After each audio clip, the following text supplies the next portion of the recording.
Hey everyone, it's Julian. Shadowverse Worlds Beyond is 2 weeks old now, and I wanted to do a week 2 meta breakdown. We're going to talk about the best decks in the game, the worst decks in the game, and everything in between. We're going to also talk about some other interesting things like events or specific players you should follow and stuff like that. So let's get into it.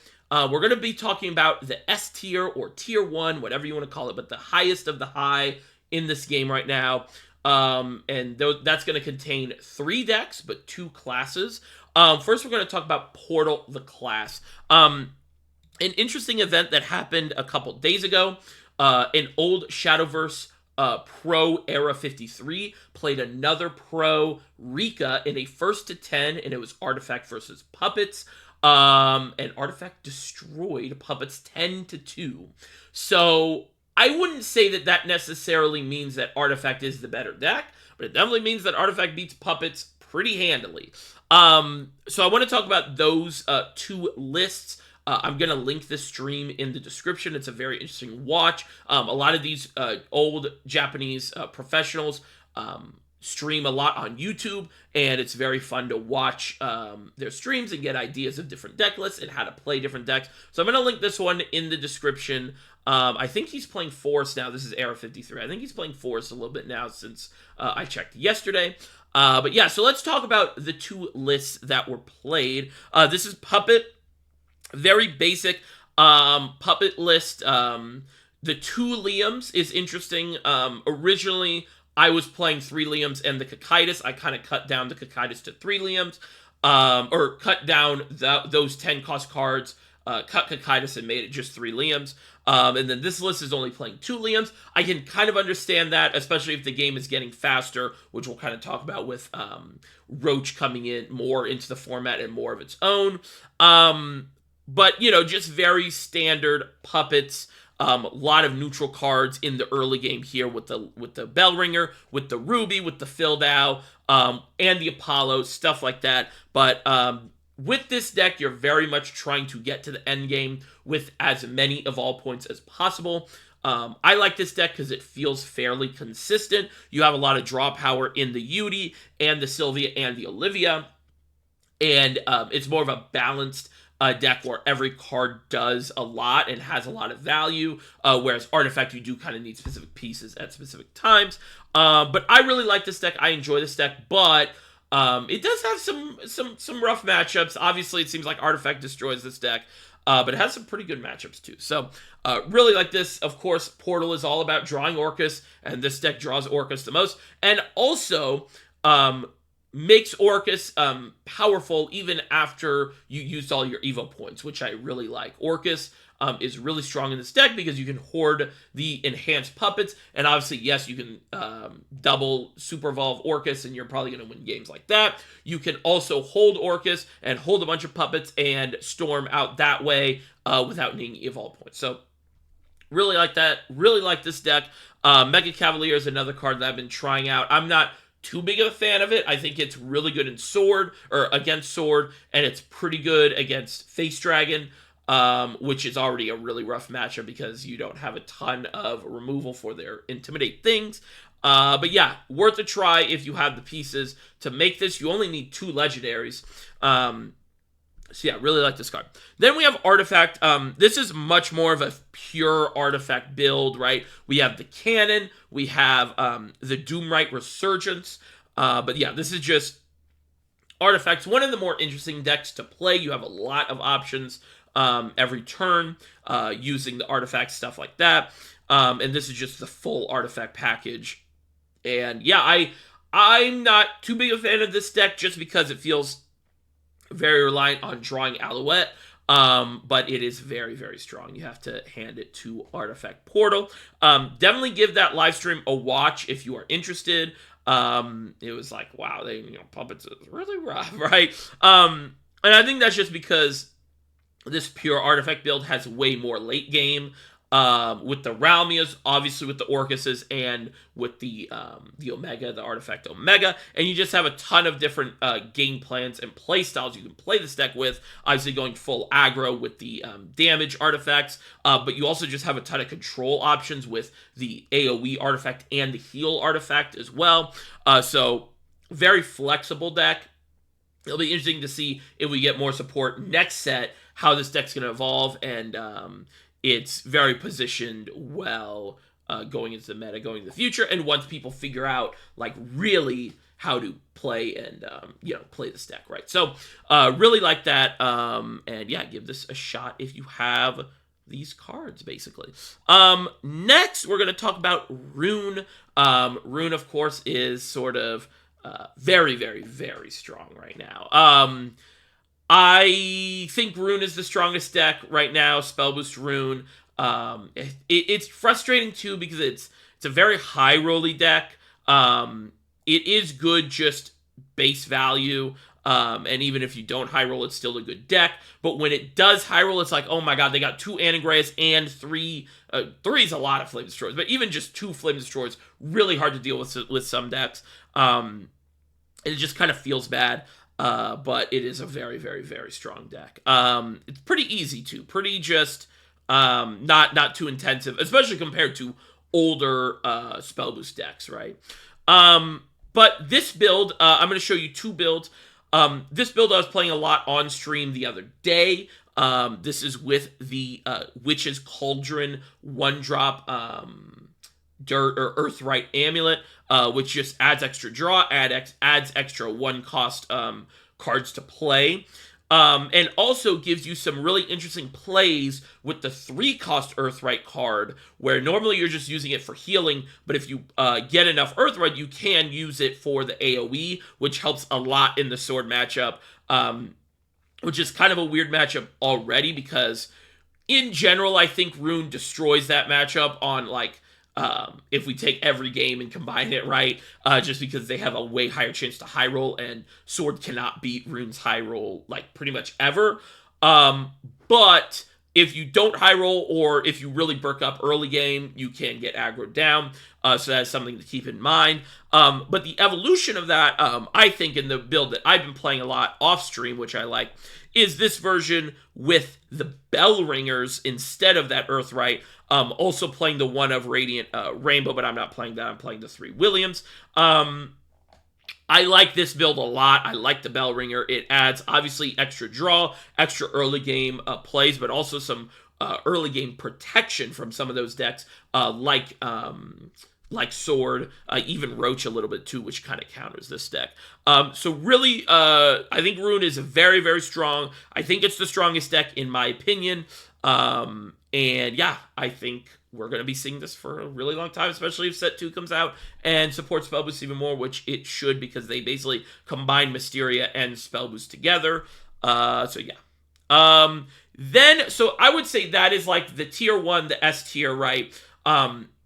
Then we have the A tier or the tier 2. And I think that's going to start off with Sword. Sword here, this is a player, Spices. He's also on YouTube.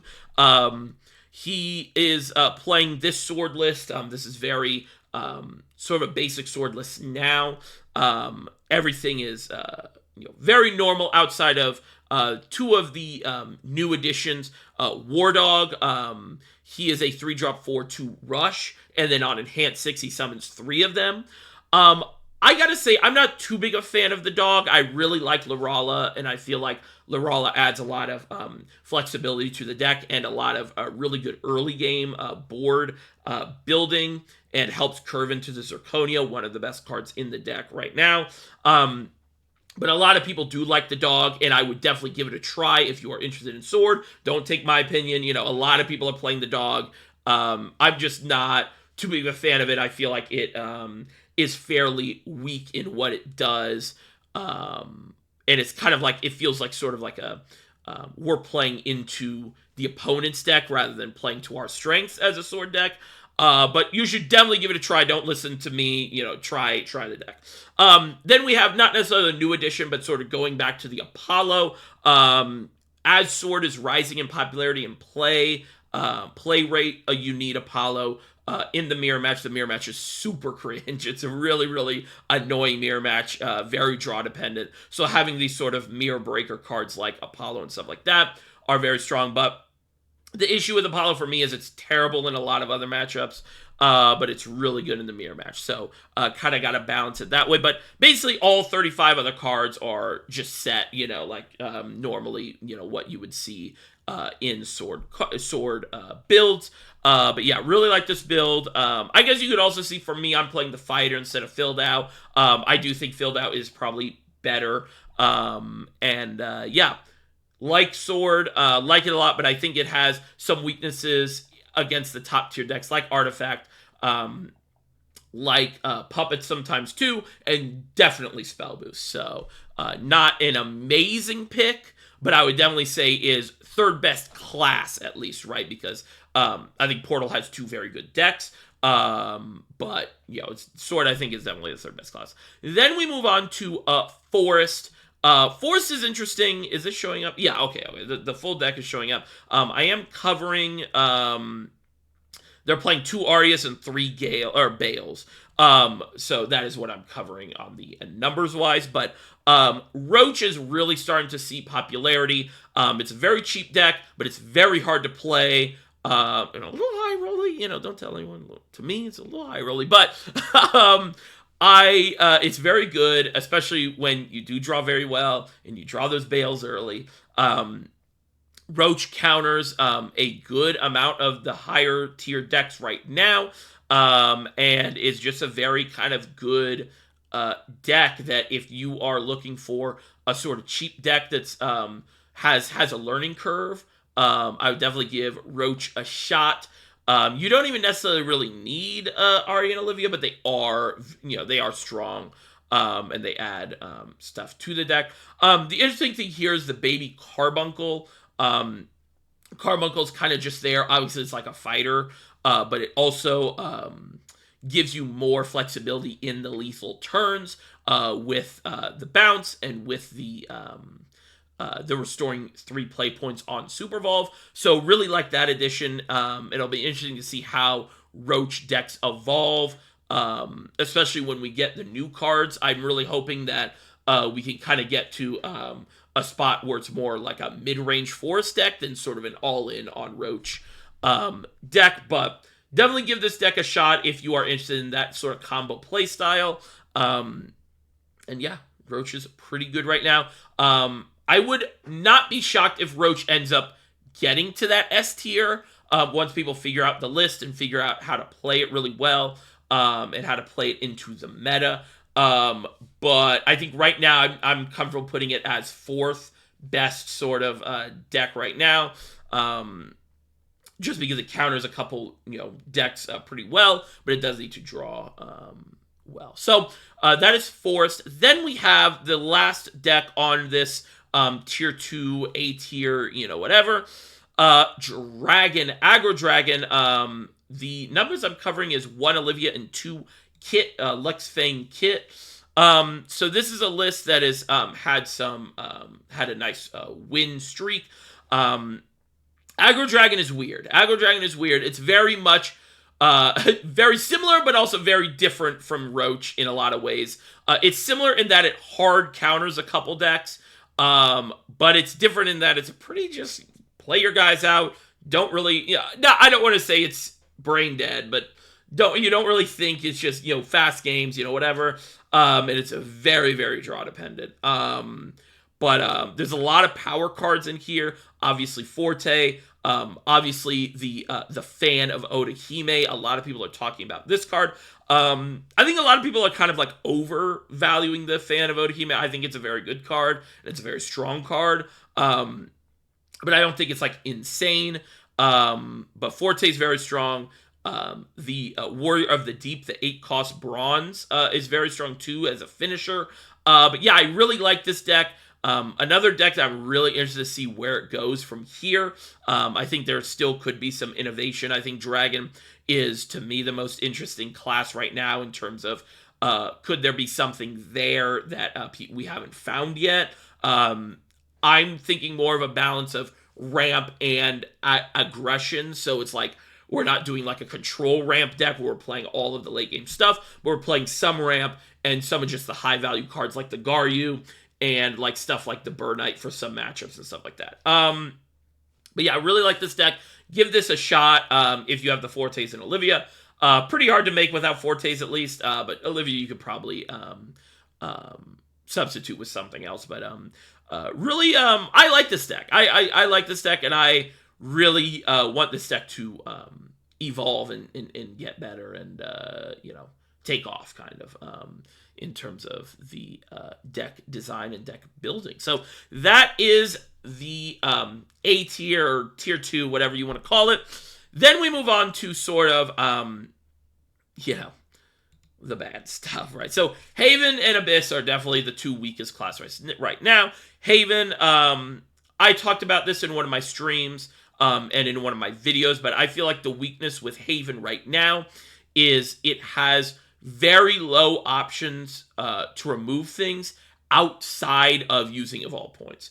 And hoarding Evolve points and all of the good decks right now, being able to remove things and stuff without Evolve points is a big strength. And the Evolve economy is very big right now in this early stages of the game and of the meta. So not having a ton of ways to remove things outside of evolving is a weakness for decks. And I do want to specify, like, Unholy Grail exists, and it is a hard removal, but when I'm talking about removing things without evolving, I'm talking about, like, situations like this where your opponent plays Sylvia, evolves it, and it's like a 7/7. You don't have any way to remove that without spending your Grail, which is your entire turn, and you develop no board, right? You're just playing this to kill one thing that this card is very useful later on, right? For an AoE.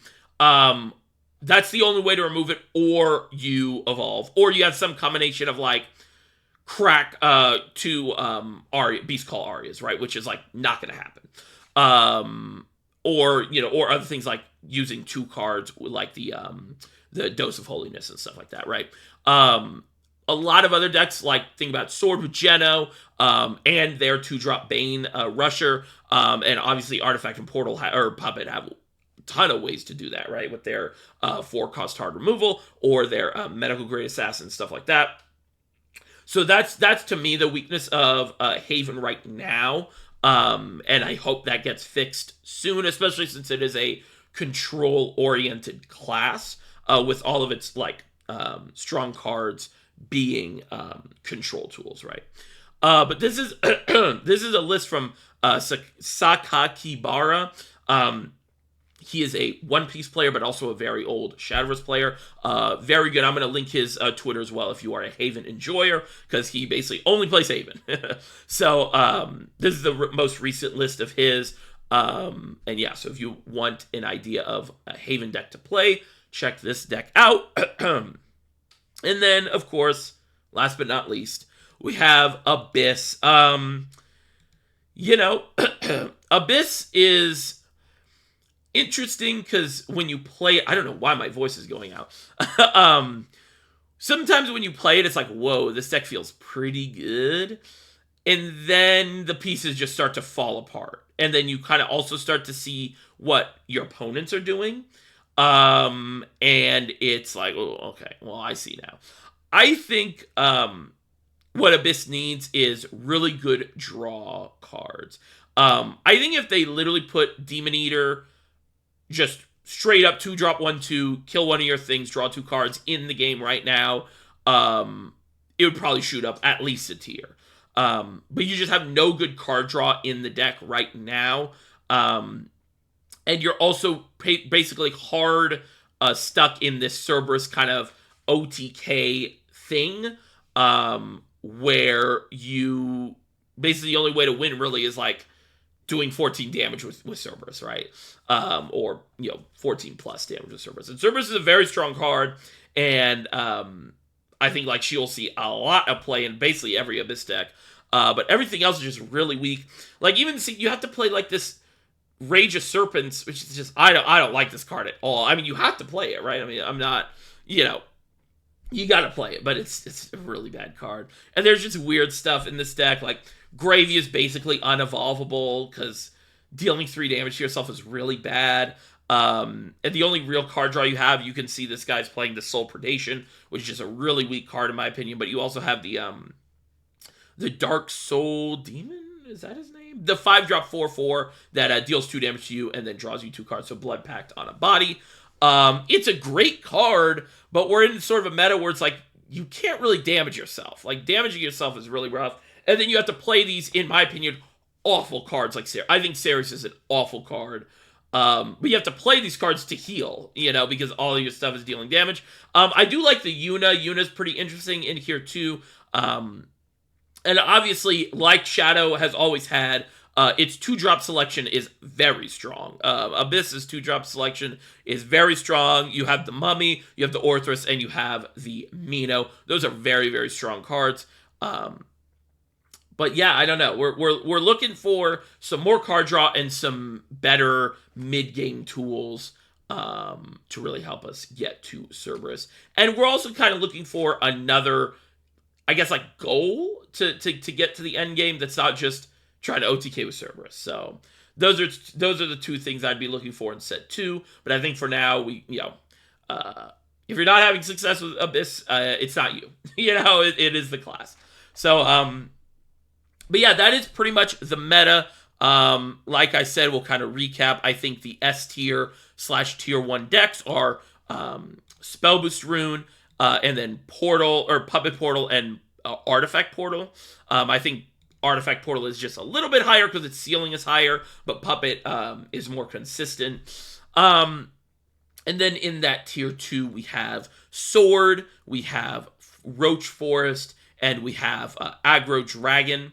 And then rounding out the rest of the decks and classes are Abyss and Haven. So yeah, if you guys are interested in seeing more deck lists, there's this great website that's existed for a very long time in Shadowverse called Shadowverse Wins. I'm going to link it in the description. I have a lot of stuff to link in the description today. But if you are ever interested in just seeing like ideas for decks, this website compiles tweets of win streaks and stuff like that. So really interesting, really to look at if you're ever interested in like, hey, I want to play such and such class. Give this a look. You can click the classes and sort by the different groups and everything like that. I literally have to find an Abyss list to talk about. So, but yeah, it's really good website and a really good tool for you guys. So that is the video. Thank you guys for watching. I really hope you enjoyed it. I hope this was helpful. Let me know what deck you guys are playing. I'd really be interested to see and hear what decks you guys are playing right now. I'm enjoying Sword a lot, and of course I've been playing Rune a little bit too because it's very just kind of easy to play and easy to play out. But yeah, hope you guys enjoy, and I will talk to you later. Bye-bye.